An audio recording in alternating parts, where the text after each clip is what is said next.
Here's a quick little box feeding session that I'm doing with my dog Presley. I am feeding Midwest Legacy beef. They're freeze-dried BLT and bone. This is not kibble. And so here we go. So right there, I put a quarter in the box. That is the article that I want him to indicate on. The quarter is the open close sign. The box is the restaurant.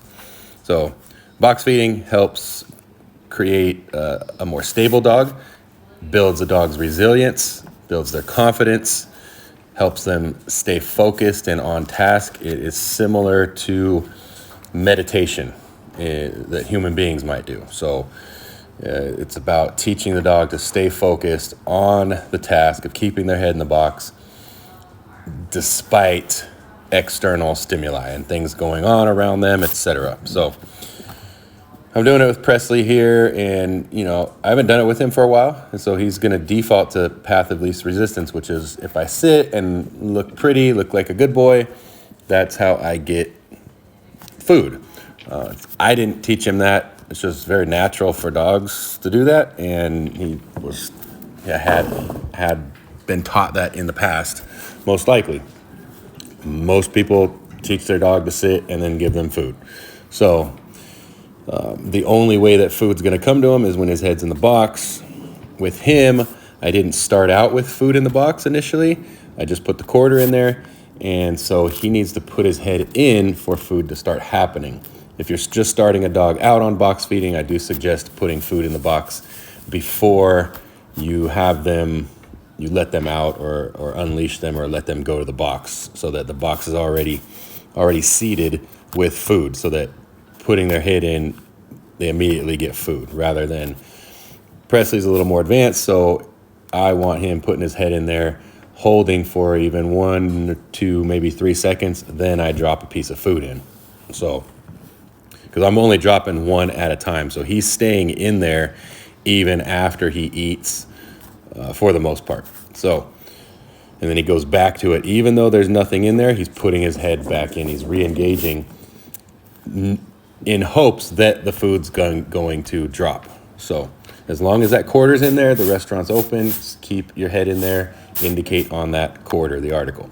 So box feeding, when you become a little bit more advanced with it, it's also good you can reinforce obedience. So I'm just going to throw in a little bit of sending him away to place, dropping food in, and then releasing him. So I'm practicing a little bit of obedience with him and using the box. So this is something else, another progression you can do with box feeding, and you can practice obedience. You could have them come out of the box and lay down. You could have them come out of the box and sit.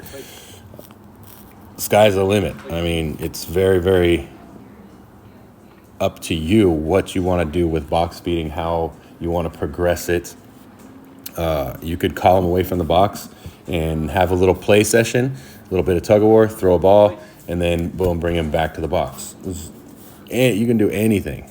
So box feeding is also good for getting a dog used to being touched or handled, touching the ears, touching the paws, touching the back, the flanks, the tails, while they're eating. So I can show that. I have other videos that show me doing that, and that is very, very good to build resilience in a dog for things such as vet visits and grooming. So we can have really, really smooth vet visits by using the box to create focus in the dog and a little bit of that desensitization that touch means food's going to happen. Something good's going to happen from being touched on the back, from their paws being touched, and etc., instead of something bad happening. So anyway, now I'm going to send him to place again. I drop a piece of food. I tell him, okay, that's my release word. He sits pretty because that's his habit. And then he goes to the box, he gets the food. I send him again to place, drop the food, tell him okay, and he goes right to the box this time. So there we go. I probably fed him maybe half a cup of food, freeze-dried kibble, maybe half a cup, 3/4 cup, not much. And then when I'm done, I just scatter some food on the ground.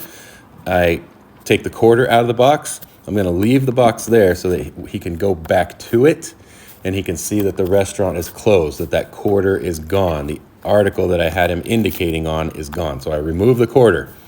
If there's any food left in there, I remove that as well. So he eats the food I scattered. He goes and looks, okay, nothing left in the box. Restaurant's closed. And I put the food away. Boom, restaurant's closed. And I'll pick the box up and put it away.